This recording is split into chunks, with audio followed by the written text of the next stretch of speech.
বিসমিল্লাহ রহমানির রহিম। আসসালামু আলাইকুম। রাশেদা ডেলি ব্লগ থেকে সবাইকে স্বাগত।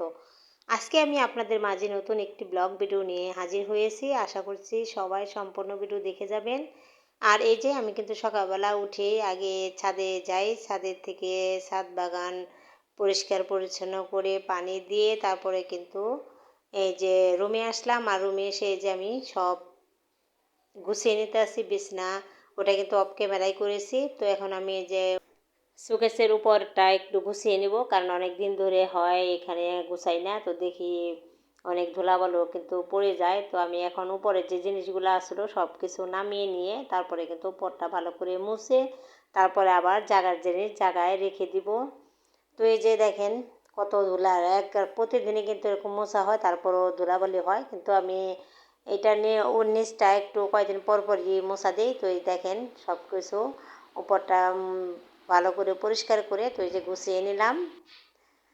আর এখন আমি আবার শোকেসে গ্লাসগুলো আছে, তো ওইগুলা কিন্তু আমি আবার পরিষ্কার করব। তো এটা কিন্তু আমার শুধু কাপড় চোপড় রাখার জন্যই বানানো হয়েছে। তো এটা আবার এই যে মুছে নেব। আর এই যে নকশা করা যে কাজগুলা, এগুলোর ভিতর দিয়ে কিন্তু ময়লা অনেক আটকে থাকে, আর এগুলো পরিষ্কারও হতে চায় না, অনেক কষ্ট হয়।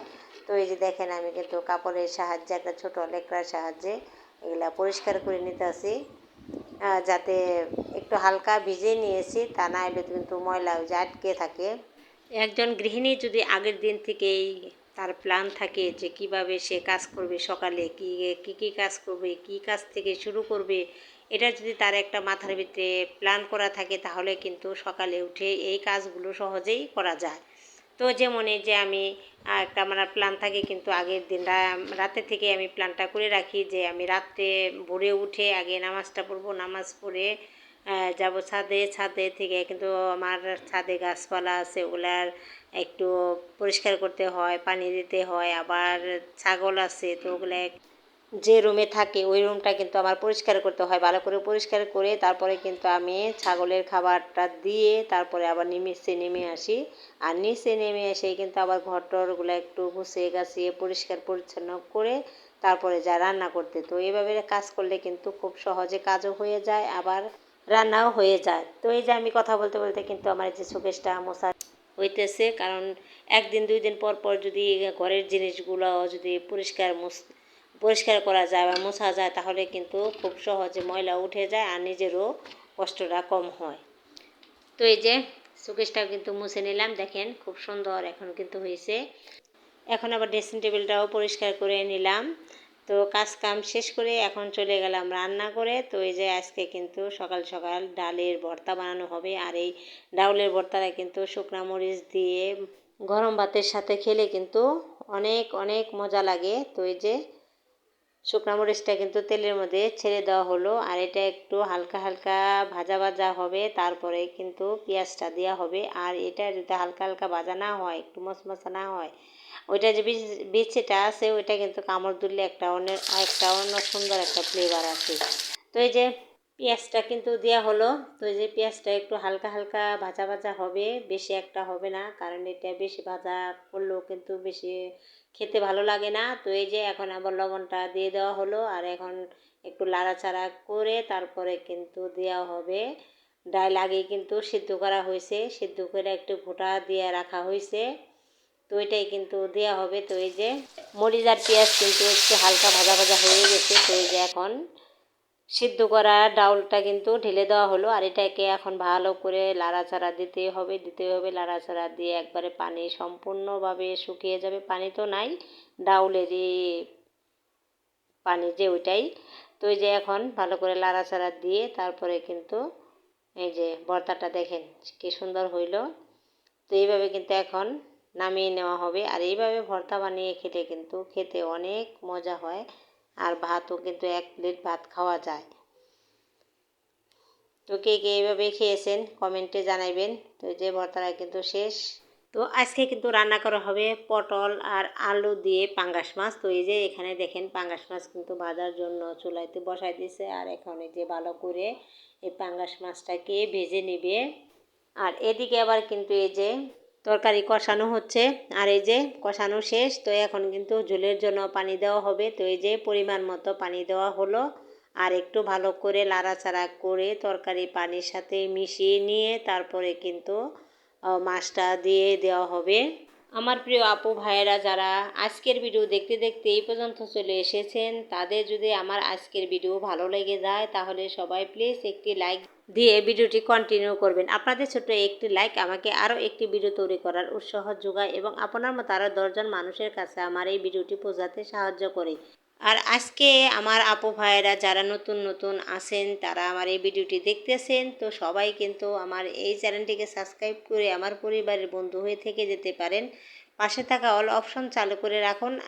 আমি যখনই ভিডিও আপলোড করব নোটিফিকেশন পৌঁছে যাবে আপনার কাছে, আপনি আপনার সময় মতো আমার এই ভিডিওটি দেখে নিতে পারবেন। আমার ভিডিও আপনাদের যদি ভালো লেগে যায় তাহলে সবাই শেয়ার করবেন, লাইক কমেন্ট শেয়ার করে দিবেন আর চ্যানেলটিকে সাবস্ক্রাইব করে আমার পরিবারের বন্ধু হয়ে থেকে যাবেন।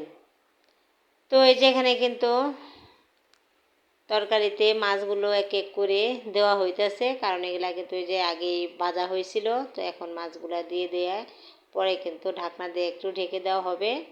তো চলেন দর্শক বন্ধুরা দেখে আসি তরকারিটার কি অবস্থা। তো এই যে দেখতেছেন বলক কিন্তু এসে গেছে, তো এই যে এখন আবার ঢাকনা দিয়ে ঢেকে কিছুক্ষণ পরে আবার আসবো। তো এই যে দেখেন তরকারিটা কিন্তু হয়ে গেছে আর দেখতেও কিন্তু অনেক সুন্দর হয়েছে। আর এখানে আবার কিন্তু অফ ক্যামেরায় আলু ভাজি করে নিলাম। আর এই যে এখন কিন্তু খবর আসছে আমার খালাতো বোনের হাজব্যান্ড, উনি নাকি পড়ে যেয়ে উনি পা ভেঙে গেছে, তো ওইখানে কিন্তু আমরা আবার যাইতে আসি।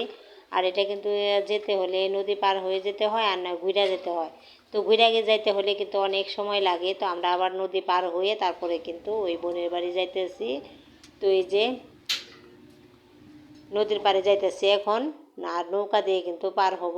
তো এই যে নৌকা কিন্তু এই যে সাইডের পানি দেখেন কোথায় এসে পড়ছে। কয়েকদিন আগেও কিন্তু দেখেছিলাম যে পানি অনেক দূরে ছিল, আর দেখেন কয়েকদিনের মধ্যে পানিটা একবারে উপরে উঠে গেছে গা।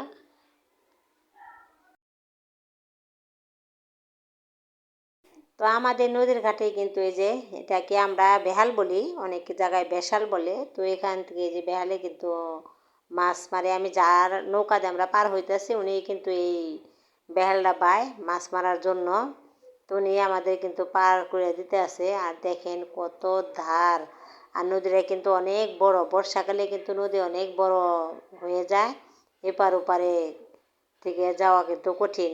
আর এত ধারের মধ্যে তারপরে আমাদের নিয়ে যাইতেছে, আর আকাশটাও একটু মেঘলা মেঘলা লাগতেছে। তো আপনাদের সাথে আবার আমি শেয়ার করলাম নদীটা।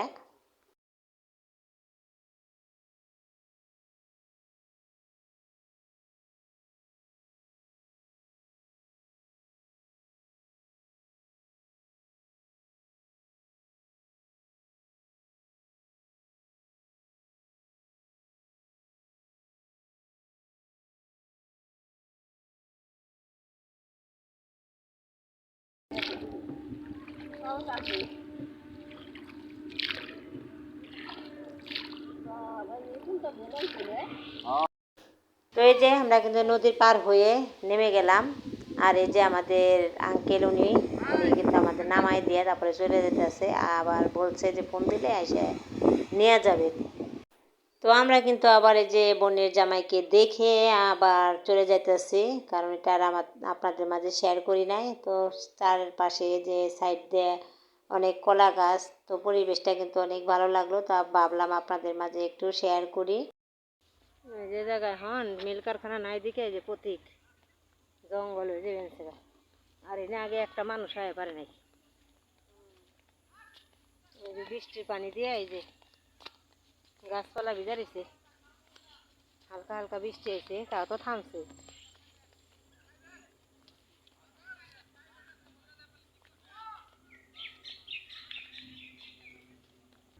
ওই যে নৌকায় বই রয়েছে।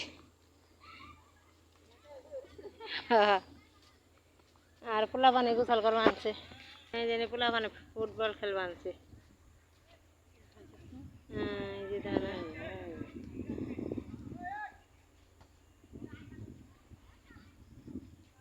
আজকে কিন্তু আমি আপনাদের মাঝে শেয়ার করেছি ডাউলের ভর্তা, পাঙ্গাস মাছ, পটলের তরকারি, সাথে আছে আলু ভাজি। ঘর গোছানো, ছেলেরা গোসল করতেছে, ফুটবল খেলতেছে। তো নদী পার হয়ে চলে আসলাম। তো কেমন লাগলো সবার কমেন্টে জানাবেন সবাই। তো ভিডিও আর বড় করব না, অনেক বড় হয়ে গেছে।